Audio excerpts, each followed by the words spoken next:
Hey guys, what is up? It is Astralia Katie9 LFZ back at it again. And today we are going to be doing another POTA activation. Now today, it's not going to be about activating the park. It is actually going to be about how long we can use the Bioenno before it dies or before we have to go home. So that is going to be the test today. We are at K1477. We have the DX Commander all set up.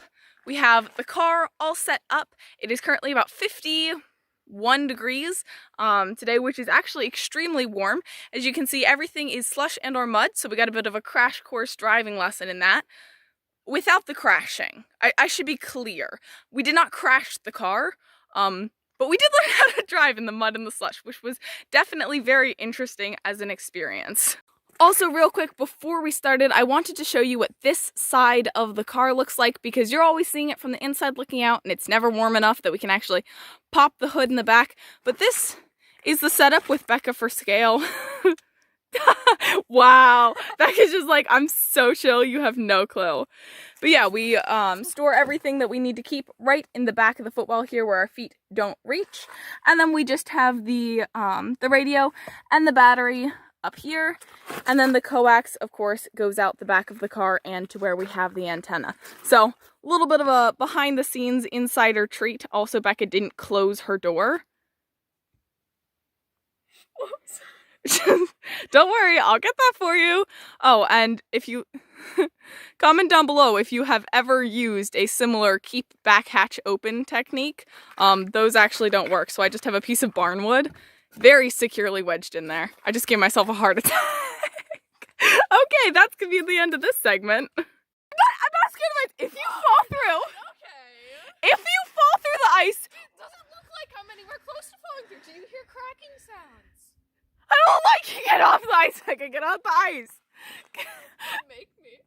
I'm not going over there. Yeah. You have to face your fears, honey. No. I do not. I never need to face my fear of ice. Yeah, I'm not even close to dying.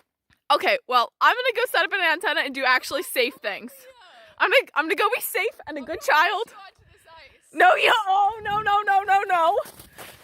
no. Becca hates me.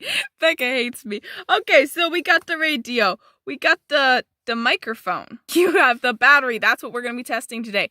The Bioenno. You have the antenna, which you can see is right there. We attached it to the signpost because we had to get the coax to attach to something. And we have the Becca logger, who's actually going to be using her phone today.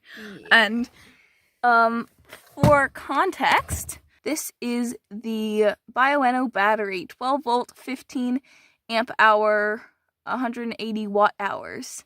So, if you wanted to know which one this is the Bioenno battery that I have. This is the setup. This is the beautiful outdoors. We're gonna get working. We're gonna get working some context. That's what we're gonna do. We are an hour and a half into activating this park. We are well past activating at this point. Luckily, it's not a pile-up kind of day. It's just kind of more of a chill day. But the battery is still doing great with the radio. The only thing that's suffering a little bit is my voice. And I have the water. I just won't take a break and drink it. So that seems like a personal problem. But I'll see you guys back in a little bit. Okay, so we are officially 2 hours into activating. The battery is hello. The battery's still doing great. The radio's still doing great. We've been spotted. We explained ham radio to people. It was scary.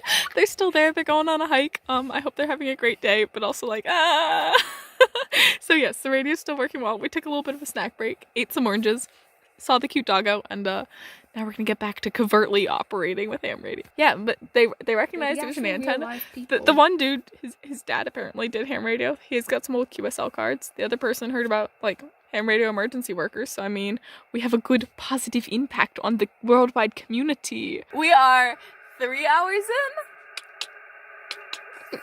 in. 1. Yeah, 3. We are not 6. 3. We're 3 hours in. I have no voice, but we're gonna keep going for another half an hour. The battery has not died. Okay, so we made it to 3.5 hours without the Bioenno dying. but my voice definitely has, and I kind of have a bit of a sore throat because I'm the only one who talks on the mic, right, Becca? Yeah. So we are going to pack up the antenna, pack up everything, and maybe postpone this experiment to another day. We have to go home and cook dinner, but I would say that for my purposes, 3.5 hours is more than long enough for me to do a POTA activation. And I am running 20 watts on the Zygo G90 with the DX Commander. That is my setup. So, that being said, let's tear this down. Right, Becca? Okay guys, I am back. It is the next day. I have a little bit more of my voice back after that POTA yesterday. We ended up going for about 3.5 hours. We made 73 contacts with basically all over the United States, which was absolutely awesome. We made contacts with just a bunch of really cool people. I did a little bit of research last night because I was like, surely somewhere out there is the information that I was looking for in my very scientific experiment yesterday, just going out in the field and seeing how long I could POTA for before either I gave up or the battery gave up. And it turns out that this battery at 20 watts with the G90 will probably last about 20 to 30 hours, which is an insanely long time, and obviously not something that I am going to be doing on a regular basis, especially with my G90 at only 20 watts, because I usually charge this before I go out for any POTA activation. But that does mean that I can look at some more higher power options and see how long it takes. So there might be a part 2 of this experiment, trying it with different radios and seeing for 100 watts how long that would take before the Bioenno died. But at 20 watts, it is more than long enough. So all in all, I say yesterday was a very successful POTA, 73 contacts, tons of fun. We talked to actual people about ham radio, and they were cool. They had a dog. I hope they had a nice hike. that footage was so funny to look back on. And yes, I did not go on the ice. I am not stupid. So anyway, that is going to be all for today. I hope you guys have a wonderful rest of your day, and yeah, 73.